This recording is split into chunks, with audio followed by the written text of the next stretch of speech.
After watching this game, there is only one question in my head, and this question I will direct it to you, especially if you are a Barcelona fan. How do you feel about your team after this game? Aren't you proud? Yes, Barcelona lost this game, but they earned a personality that will stay forever. And this personality is believing in themselves. We saw the players before the game. They were mentioning 1% possibility, 99% faith. And they proved it in this game. And there is a lot of other good things happened in this game. And we will discover it. So, let's dive in.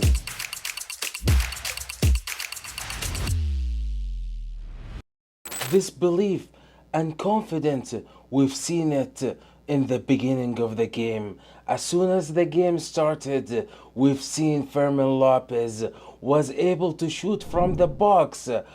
But before this attempt, there was a story. And I want to talk about it because it summarizes a lot of things. Barcelona started the game and they had one goal, which is controlling the tempo. And in order to control the tempo, you need to have Pedri. And they played with a formation 3-2-4-1. We've seen here Koparsi, Gerard Martin, and Kondi. They're playing in the back. Pedri and Bernal right in the midfield. And we've seen Fermin Lopez plays as a right wing. And right next to him, Lamine Yamal and Rafinha. And the left flank took it Cancelo. And this, what I was talking about before. When I said in the previous video that Cancelo in Atletico Madrid's game, he will take the left flank. And the left back instead of Baldi is the creativity that Cancelo gives to the team and his ability with the final touch that Baldi struggles with. So he did. And right in front of them, it was Ferran Torres. Here, we see that Pedri is controlling the tempo. And surprisingly, we are seeing Bernal right in front of him. And Pedri gives the ball to Fermin Lopez.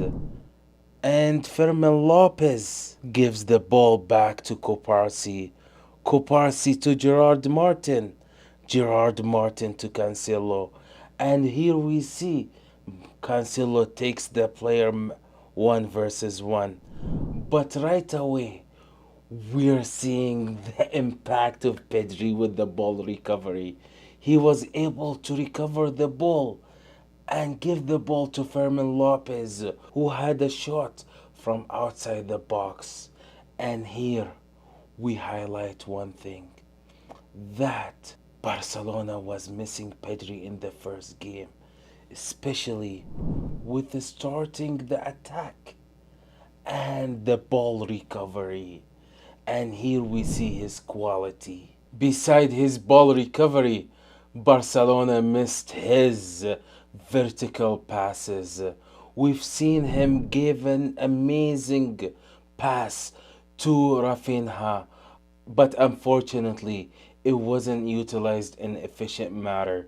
But in another incident, he was able to give a long pass to Cancelo, and Cancelo was able to cross it to Rafinha in minute 32:56. I know we've talked a lot about Pedri, and you're probably bored of it, but this guy is the brain of Barcelona.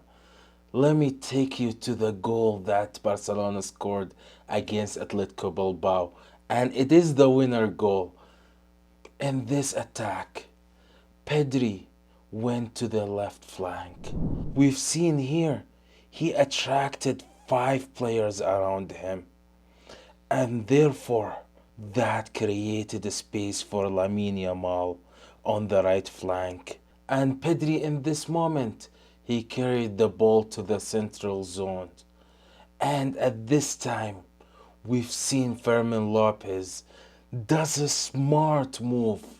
He attracted the other defender and he emptied the space behind him for Lamine Yamal. And Lamine Yamal was able to utilize the space in the best efficient manner. And he scored a beautiful goal. And if this shows us one thing, that one hand doesn't clap.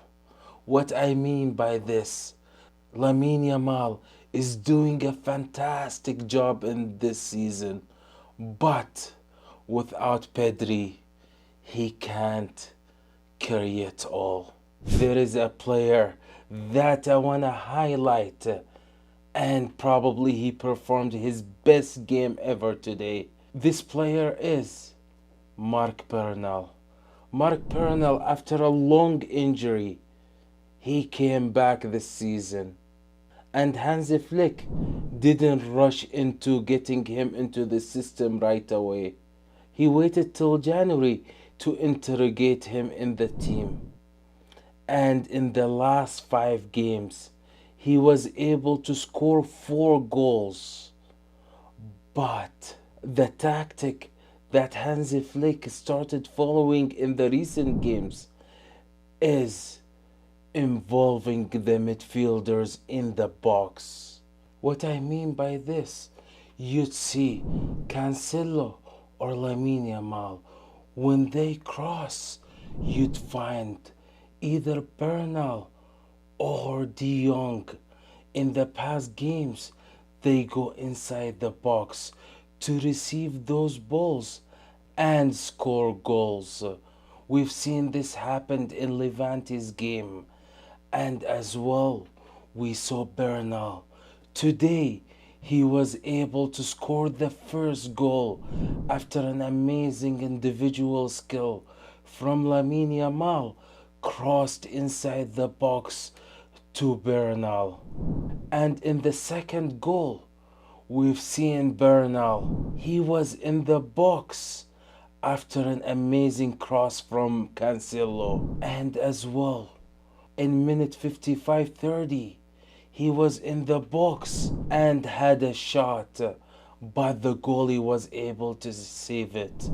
If this indicates one thing, indicates that Hansi Flick is trying to find solutions to score goals because his strikers are offline. Honestly, they're offline, especially Ferran Torres. He scored 1 goal only in the last 9 games. Is this the stat of a defender or a striker? I don't know, you tell me. And that's what I like about Hansi Flick, finding solutions. It looks like we're gonna have an outstanding player. If you want me to make a tactical breakdown for Bernal, leave it in the comment. And now, I want to move to the next tactical evolution, which is Lamine Yamal and Cancelo.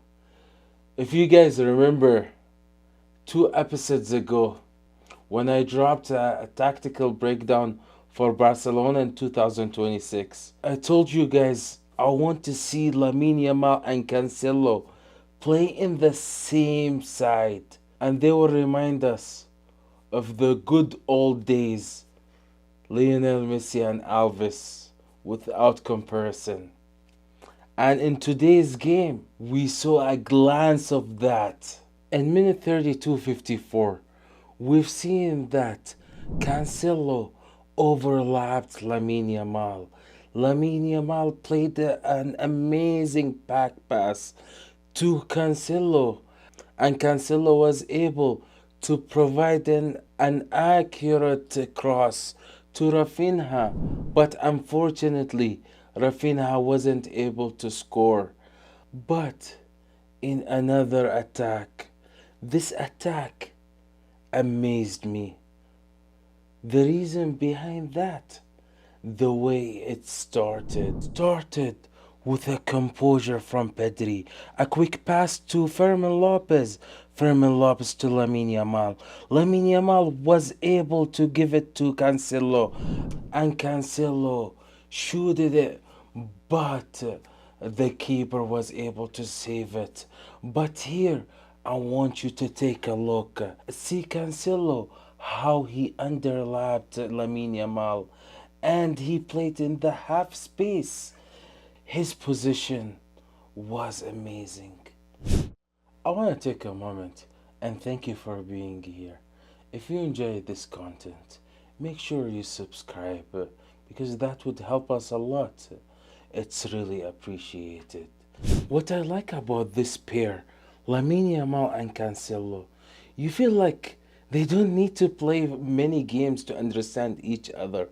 They have that chemistry. We've seen it in minute 87-22 and in other incidents how they play with a back pass. They don't need to see each other to play each other.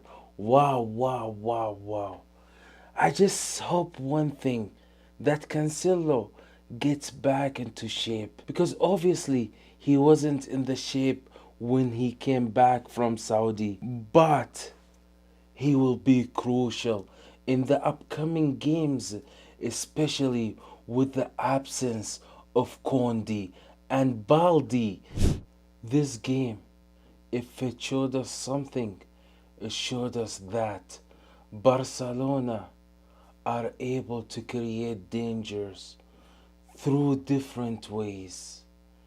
And all what I talked about, it's summarized in the second goal, which is the penalty and how Barcelona got it. Pedri started the attack and he gave the pass to Fermin Lopez. Fermin Lopez to Lamine Yamal and Lamine Yamal to Cancelo. See how he underlapped Lamine Yamal.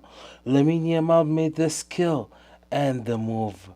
And Cancelo, as you could see, he was able to drag one player. While he did that, Pedri was able to get into the half space. When Pedri was able to get into the half space, everything is over. Because when Pedri has the ball, you can't take it until you foul him. Therefore, he was able to get a penalty. And this attack demonstrates many things.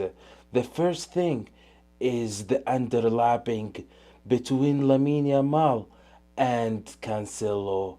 The second thing, how the midfielders push forward and they get into the half spaces. On top of that is the finish from Rafinha. With this, I would say Barcelona is getting back to the track. But you can't get back to the track without having solid defense. And we saw Koparsi in this game. He was amazing, especially with the ball recovery, especially with defending, especially with tackling. He was fantastic. We saw his quality today, and I hope he continues with this performance. I want to tell you one thing, that the confidence that Hansi Flick had in his team after losing against Sociedad reflected in a positive way in his players, because we saw their confidence in themselves in this game. But let me tell you this about Pedri. Pedri is actually a problem for Barcelona. Let me tell you why. Because when Pedri isn't there, Barcelona struggle with build-up. We've seen this in Atletico Bilbao's game. In minute 235, Barcelona was trying to build up from the back. As we could see here, Atletico Bilbao, they overloaded their high press in the central zone, and they gave Gerard Martin the opportunity to be empty and receive the ball. Gerard Martin didn't have any option. He had to return it to Garcia, and Garcia had to give it back to Gerard Martin again. When the goalie gave Gerard Martin the ball again, the Atletico Bilbao's player went to Gerard Martin, and the midfield was empty. What that means is Barcelona players attracted Atletico Bilbao's players to empty the central midfield, and in this space Ferran Torres was supposed to be there, but unfortunately he was there, but he was a little late. Therefore Atletico Bilbao's midfielder, and they were able to create a dangerous chance. And this proves one thing: the effect of Pedri in the midfield. I want to end the video with this: that Barcelona are capable of winning of everything, La Liga and Champions League, but their worst enemy is the injuries. Now we've seen, especially after Kondi and Baldi were injured, Barcelona are really struggling in the back. And I think the solution for this is Hansi Flick to start integrating Araujo in the system. Not because he's the best defender or anything like that, because you actually need him at this moment, because you don't have enough players on the bench. This is all from my side. I want to hear your thoughts and opinion about Barcelona. I'm eager to read it on the comment. Don't forget to subscribe and give us that like button. Peace!